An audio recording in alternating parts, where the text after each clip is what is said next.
Hey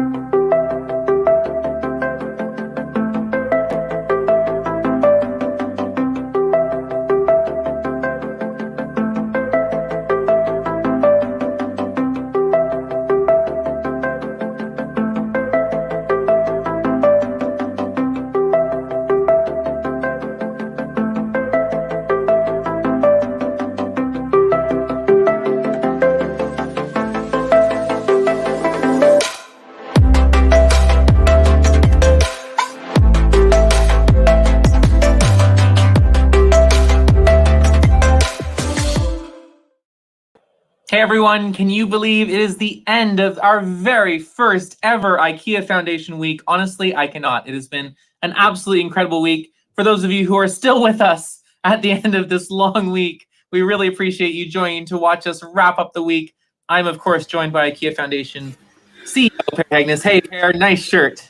Yeah, isn't that good? Right. We just have to make sure everyone knows what this is about. It's IKEA Foundation and IKEA Foundation Week. And I can't believe it's come to an end already as well. You know, it's been such a whirlwind of activities and engagements and speeches and interactions with different people, with different partners, with different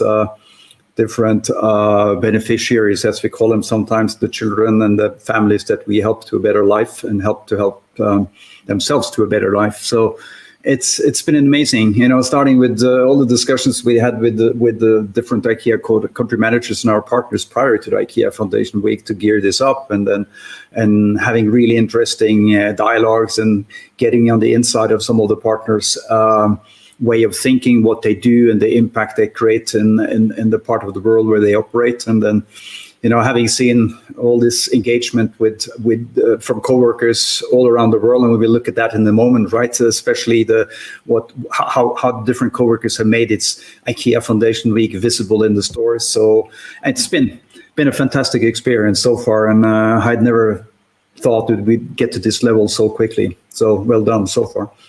Yeah, hey, it's been an amazing week, and as you said, we've gotten some amazing pictures, and this is just a little selection from a few different stores. So I thought I'd show them to you here, Per. We've got, you know, we provide the stories to coworkers, we provide the stories to stores, and they really took it and they made it their own.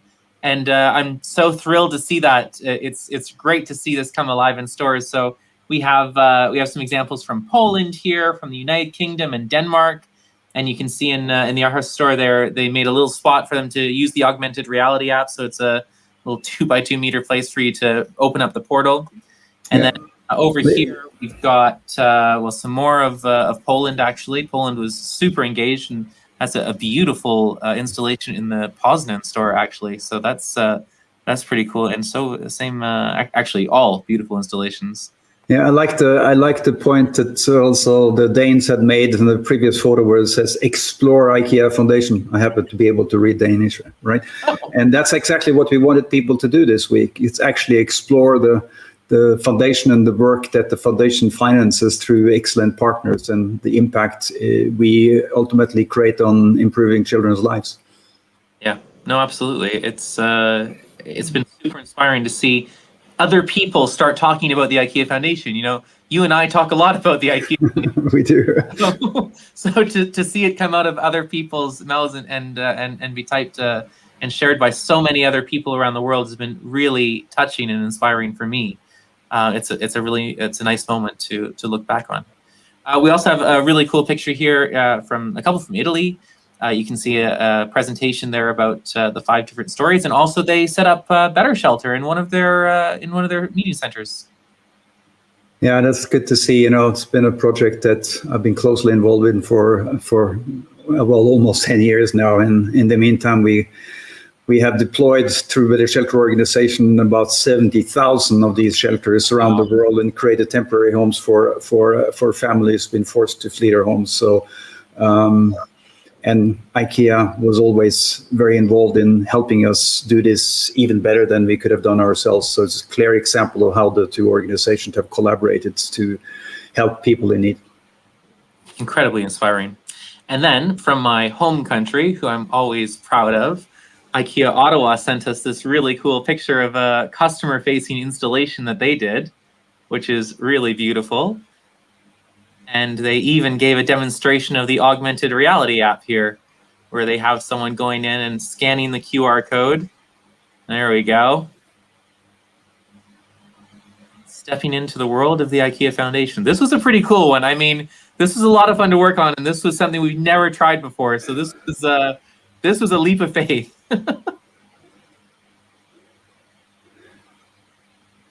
There we go. I mean, the opportunity to use augmented reality to bring the stories directly to people is fantastic. And as much as I love the eyewitness concept and that we have developed and run for several years, and we've had hundreds of IKEA coworkers visiting our programs around the world, there are only so many we can do every year, and this is another way of trying to make it come to you instead of us having to go to them. So looking forward to how we can explore this more. Absolutely. In the middle there, IKEA Tobacco, which is based in Toronto there, did a newsletter dedicated to the Voices of Hope, which is super cool. And then we have Hungary, who has a beautiful installation there on the right. So some really nice examples from all over the world that we're super thrilled to see. So thanks, a big thank you to all the implementation leaders for the week, and all the common in people, and all the eyewitnesses, past ambassadors, all that kind of thing. Everyone who spent some time in the stores and different units around the world building up IKEA Foundation Week. We really appreciate it. It's made our week. That I think we can say for sure. You mentioned a little earlier, Per, that you had a chance in advance of the week to talk to some of the CEOs. And this was a really cool idea that you had actually when we were talking to Jesper and we were going through the week. And the idea was to bring together someone from the IKEA Foundation, so one of the leadership teams, such as yourself, one of our partners, and then each CEO from Inca Group. And we did that. And so we had, I think, somewhere around 26 or 27 different meetings leading up to the week where they all had a chance to meet with one of the partners and someone from the IKEA Foundation and hear a personal story from a partner, and then share a video, kick off the week. And this is just a small selection of some of the videos, or at least some of the screenshots from the videos that were kicked off. So thanks to Germany, Sweden, Italy, US, Canada, Japan, and all the other countries who participated in this. It was really cool to see as well. And then just to highlight once again, of course, that we did these live sessions, and just because they were live sessions throughout the week doesn't mean that you can't watch them later. So we had amazing sessions from organizations like Going to School, Clean Air Fund. We had Jesper Rodin join us a couple times during the week, who's the CEO of Inca Group.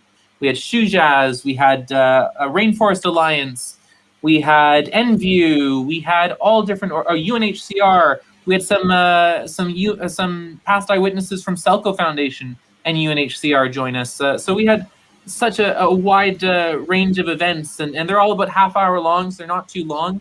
And you can watch them again on our social media channels. So if you didn't have a chance, really encourage you to check those out, because they give you a special little entry into the world of some of our partners who share some really cool information about the work that they do. Like, for example, climate outreach there. George was talking about how to talk about climate change with family, friends, customers, and colleagues. I mean, that's something that I can use. Our little slideshow, let's say. But Per, what did you think? How was your what did you think of the week? What was your favorite part? Yeah, well, it was really beyond expectations for me. I didn't think we'd get this kind of dynamic going, and so many people actively engaged in so many different ways, so much creativity. I mean, this was an experiment. We haven't done this before, right? And we wanted to engage the coworkers and more broadly than we've been able to do in the past, and do it in a way where we can really showcase some of the impact of the great work that our partners are doing. And I think the 5 stories were really well done. The short stories gave a good introduction to actually showcase the impact and what the difference renewable energy does to a family living in rural areas in India, for example. What clean air actually means, or what air pollution actually does, and what we can do to actually prevent air pollution and take that down at the systematic level. So many different partners that we work with within the 2 main areas, livelihood development and climate action and climate change, where we tend to have our focus, simply because we think climate change and poverty are the two biggest threats to children's future. And having seen the engagement, I think it's just been beyond my expectations, and we just have to go back and digest this and take a look at what worked well, what could work better, and come back and do it even better next time. But my reflection so far is that we've done much more than I had expected, and we've seen much more engagement around the world than I had dared to expect. So in that sense, we've done well, I think. Absolutely. And you had the opportunity to participate in a few of the live sessions or watch a couple of live sessions. What if you had to pick one or maybe two, what were your favorites? I think it's difficult to pick a favorite. I'm also often asked this question, what's your favorite partner and favorite project? And, we have 130 partners or 180 projects around the world. So, and I haven't seen personally all of them, but I know quite a lot about each of them because they go through a process where we decide as a leadership team what to fund and which partners to work with, and we build those long-term relationships. So I think if I go back and think about the week, the 5 stories did come across to me as a good cross-section of the type of work we do. We could have done 180 stories, but we did 5 because of practical reasons, and we focused on those 5. And when we do this again next year, we will have 5 other stories maybe, or we would do things differently. But I think they will stick with me for a while. Listening also to the different IKEA co-workers talking about their eyewitness experience was something that I will remember, because I know for a lot of people this is a life-changing experience. You go out and meet people and you understand things that you otherwise would have a hard time to understand. You can only understand it when you see it, when you smell it, when you hear it, you actually experience it over a few days. And it's kind of that experience we try to recreate with technology and find different ways. So at least giving them the opportunity to share their life-changing experience, which has always been a very important part of the eyewitness program. So I think that was really impressive and something that I will remember for a long time. And I've heard, of course, many other eyewitness representatives talk about their experiences as they go and visit IKEA organizations around the world. So you hear people talk with great enthusiasm about what they have actually experienced, and when they really understand how the work that our partners do, thanks to IKEA profits, really has a lasting impact on people living under difficult circumstances. I also want to mention one thing, and we had a very nice session with MSF, Doctors Without Borders, Médecins Sans Frontières. My French isn't that great. And because they've been a partner for a very long time with IKEA foundations, they do extremely important work across the world. And in this case, we did a special session with intra-IKEA and Inca colleagues in India. To talk about the special work that MSF does in India at the moment to try to help India combat the real extreme impact of COVID that they have right now. And the fact that we also as a foundation provided an extra grant of a few million euros just to help them accelerate that work. And this is a really, really tricky situation for our colleagues, for our co-workers, and for the population across India. And I hope we can do whatever we can to alleviate the suffering and help people get through this. So that was a special session for me, really. Yeah, it was a very touching session for me as well, to be able to connect with co-workers in India, of course, and to be able to share a little bit about the work that's happening through our partners. Really inspiring. Listen, we're going to wrap up pretty quickly because it's Friday afternoon and the week is over. But why do you think coworkers should continue to connect with us? This is just the beginning of the journey, we hope, right? I mean, we continue to connect with coworkers throughout the year, not just IKEA Foundation Week. Yeah, well, of course. And I spoke to Jesper Brodin, the CEO of Inca, yesterday again. And Jesper said, well, it's great everything I hear has been fantastic. We're going to do this again next year. We're going to do this every year. So we will just have to pick. Now, you and I and a few other people will look at what we thought was particularly successful. We can replicate that next year. Maybe we do something different. We really like to hear from everyone out there what they think was good, what they think was less good, what they would like to see more of, and how they think we can engage in an IKEA Foundation Week next year in an even better way. Because remember, I mean, when I started 12 years ago and Ingvar asked me to do this job and set up the foundation, he said very specifically, this is the most important thing for me, Per, is that IKEA co-workers can be proud of the work that the foundation does through its partners. So this was another opportunity for us to try to showcase the work and hopefully make some of the co-workers proud of the work that is made possible because of the profits of IKEA that co-workers work very hard to create, that again can be invested in our partners and to ultimately help children and family living in poverty. So this was Ingvar's wish. This should be mainly something that IKEA co-workers could be proud of. I hope some of them are, or more of the co-workers are proud after this week. We will again thank everyone who has been part of this, really done such a terrific job in putting together an interesting program that goes to co-workers who have engaged in this in every country, that goes to all of our partners who spent quite a lot of time preparing this and engaging with us. And I think they all think this has been really exciting and accelerating and well worth the time for the partners to also engage directly with IKEA co-workers. And of course to you, Ryan, for the great job that you've done in leading this. And from the very beginning, you and your team have put this together with a team at IKEA in Holland, and developed something that has clearly been very successful for a first attempt and a first experiment. And we can only take it to new heights again. So looking forward to planning for next year. But in the meantime, thanks for your leadership on this. This has been great. And I hope we will have a lot of people coming back to us with good ideas for how we can do it even better. It was an absolute pleasure. And as you say, we'd love to hear from you. So even if you're not watching this live, and we get that because it's Friday afternoon, if you watch this a little bit later, drop a comment on the post and let us know what you thought worked really well or what you'd like to see next year, because we'd love to hear from you. And we'll be doing some more surveys as well to get a better understanding of that.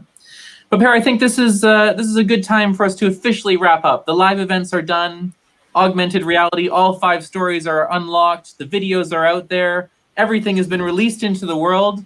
So I think we can say a huge thank you to everyone who's participated and who's helped to lead the week, and of course to all coworkers everywhere, because without you and the work that you do every single day, we wouldn't be able to be here. Profit gives us resources, and resources give us the IKEA Foundation. That's how we're able to help these many, many, many, many, many people all over the world. And of course, the IKEA Foundation was an important milestone, but we'd like to engage with you throughout the year. So anything we can do to get closer to IKEA co-workers throughout the year, we would attempt to do, because we'd like this to be an ongoing dialogue and an ongoing engagement on many different levels, not only a 1 week a year engagement. So hope that we'll hear from people and get ideas for how we can engage differently. Absolutely. Just an open call to you to coworkers, leaders in stores or units. Feel free to drop me an email, and we're happy to engage with you in your country and share some more of these stories. As Per said, this is 5 stories. We have so many more partners out there that you can't imagine how difficult it was to pick these 5 stories of all of the absolutely incredible partners that we have. So we'd love to continue to share even more stories with you in the year to come. And we share a lot of stories throughout the year on our social media platforms, of course. So yes. On the website, on Instagram, or on Facebook, on LinkedIn. So there will be a lot of communication coming from us on a regular basis. So if people are interested, and those are the places to go. Follow us, please. Okay. Have a nice weekend, everyone. Thanks, Per. Great to see you. And everyone, thanks again. We'll see you later. Bye. See you later. Bye.